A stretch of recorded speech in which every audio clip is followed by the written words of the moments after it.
XR Extra, the Diecast Racing Talk Show.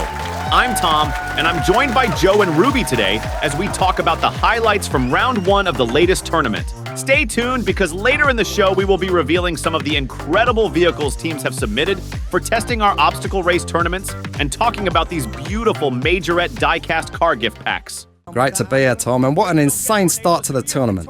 I've just loved every minute of it, from seeing the incredible modified cars unveiled to the non-stop action in the races. Man, it's been awesome. All I've been smelling trackside is burning rubber. I wish the folks at home could take in the smell of burning rubber and gas. Maybe we could partner up with Yankee Candle and work something out there. A candle that smells of rubber and gas. Who wouldn't want that in their home? Are we allowed to mention brands on the show? The producer is giving me the nod, but I'm not with you on this one, Joe. So when are we going to tell everyone the big news? What? That the UK is changing Prime Minister again? No, that we smashed the ratings in the last show and the studio has extended our contracts.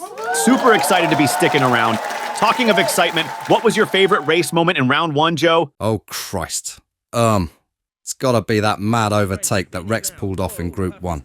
He just come flying round the second to the last turn and mounted the side of the track to get past the Cougar. It was brilliant. Yeah, that was something else. Raptors Racing is a pretty new race team from the UK. They've really had an impressive start, pulling off the fastest lap time in the Baja Bison in Group 3, and their Corvette making the semifinals. Great achievement, guys.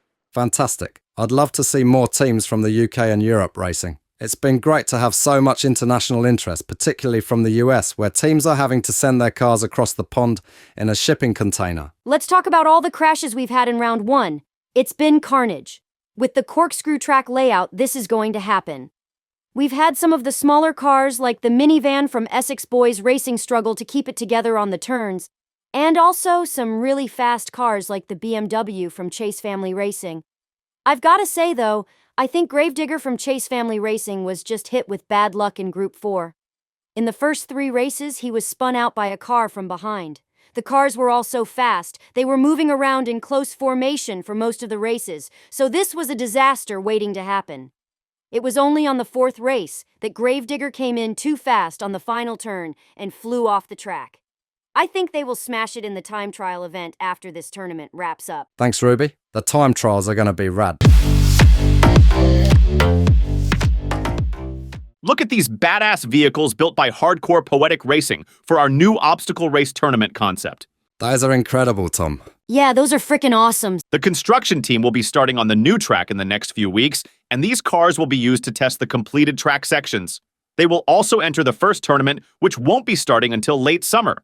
But we will be sharing some behind-the-scenes footage during the construction process as we run tests. Race teams have been given pretty much free rein to do what they want with these vehicles in terms of adding or not adding objects to their vehicles to help smash obstacles out of the way. These guys have put some serious effort into these vehicles. Thank you so much, Hardcore Poetic Racing and Puffs Racing. This is what it's all about. This is exactly why we are doing things a bit different with the tournament structure on the new track. It's a team-based point system rather than driver-based, and each team will participate in a minimum of 3 race events or episodes before eliminations start. So if you've gone to a load of effort to build some brilliant cars like these, there's no risk that you end up out of the tournament after 1 race event. So the other week I was talking to Tom and a few friends at a bar, and I mentioned that I collect Hot Wheels cars. I have all my life. Everyone, including Tom, had a good laugh at me. The next day, Tom comes up to me in the studio and basically comes out of the closet. He admits that he also collects diecast cars. We've developed a kind of bromance over it. I was actually talking to a store worker the other day as I piled a load of Hot Wheels mainlines on the counter, and they said more than half of their Hot Wheels customers are grown men. Once you become aware of it, you'll see it all the time. Grown men shamelessly browsing through Hot Wheels cars with their embarrassed-looking partners. I love it. We've come to realize a lot of people that are into racing or cars also collect diecast cars. So we thought, why don't we add a brief section to the new talk show for talking about all things diecast? The producers loved the idea. This week I want to talk about Majorette's 5 car gift packs. As you can see, I'm a bit obsessed with them at the moment. I've been collecting a lot of Majorette in general actually, but these are fantastic value. My local Asda, which is owned by Walmart, stocks these for about £12 a packet, which is about $15 US. That's a bargain. Those are all moving parts as well, aren't they? Yeah, it's going to take a lot of restraint not to unbox these and have a cheeky fiddle. Open a bonnet or two. These are awesome, Joe. Thanks for sharing this collection. Majorette makes some great castings. Yeah, even I'm a little jealous of these. Tom, how do you keep track of your Hot Wheels collection? When I'm in a store looking at Hot Wheels mainlines, sometimes I'm looking at a car and thinking, do I remember that car because I saw it 4 seconds ago or because I bought it 4 times already? Man, I end up with so many duplicates. I know some people use spreadsheets, but if I start getting my phone out to check a spreadsheet every time I buy a Hot Wheels car, I'll look like a scalper standing there. Someone needs to make an app that you can use to scan the barcodes to keep track of what you've got. Looking at my phone, there are a couple of apps for it, but they don't have great reviews. Anyway, let's get back to the racing. Spoiler alert. Let's talk about the 3 teams that managed to get both of their cars through to the semi-finals.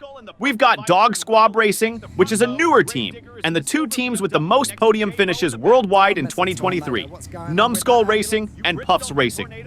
These guys are basically celebrities in the racing industry, and they didn't disappoint at Corkscrew Laguna. What do you think their secret is to success? I think it's 3 things, really. Consistency, passion, and a holistic approach. These teams are very active across different tournaments all over the world, which gives them broad experience across a variety of tracks. They're passionate, they've kept at it for years, which means their drivers are experienced, and they are backed by world-class engineering teams that tailor-make vehicles to suit different racetracks. They really take a holistic approach to designing these vehicles, looking at every possible aspect of the vehicle design. As with everything, practice makes perfect. You just got to keep at it. Not everyone can be a superstar though, and that's okay. It's all about having fun and the fantastic racing community. I couldn't have said it better myself, Joe. I think passion has got to be the key ingredient there. Let's take a look at the semi-finalists.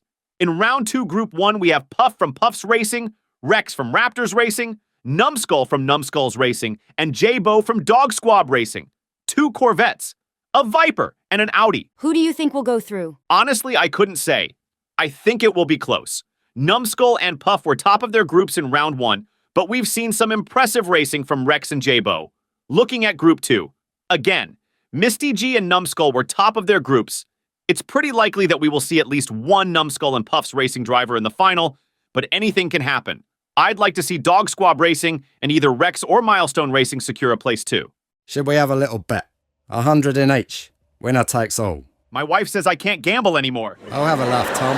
Man up. There's nothing manly about having to sleep on the sofa. That's what you women think. Sometimes I'll piss my wife off on purpose, so I'm banished to the sofa. Then I can stay up late, crack a few beers, watch I want, paradise. Genius! Let's hope your wife doesn't watch the show. It's question time.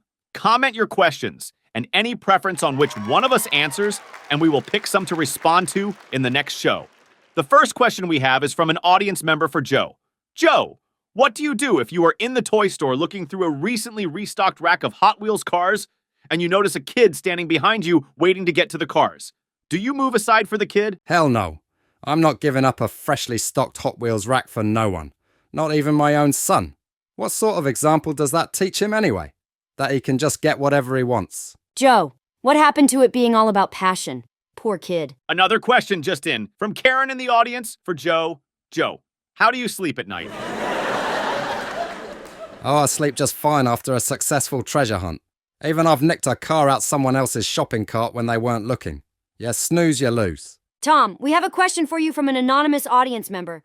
Why does a British racing show have 2 of 3 presenters from the US? Well, the producers did actually ask Jeremy Clarkson, as James May and Hammond are leaving the Grand Tour. But he mumbled something about overripe crops, a sick pig, and angry villagers. Tom, another question for you from Karen again. What is the point in buying cars with moving parts if you are just going to keep them in the box? You're a bit feisty, Karen, aren't you? I don't know, really. I'm not really buying them just because of the moving parts. I just like the look of them. To be honest, they end up in more boxes in my house. So yeah, I guess it is a bit strange. But for some reason, I am addicted to it. That's all we've got time for today, folks.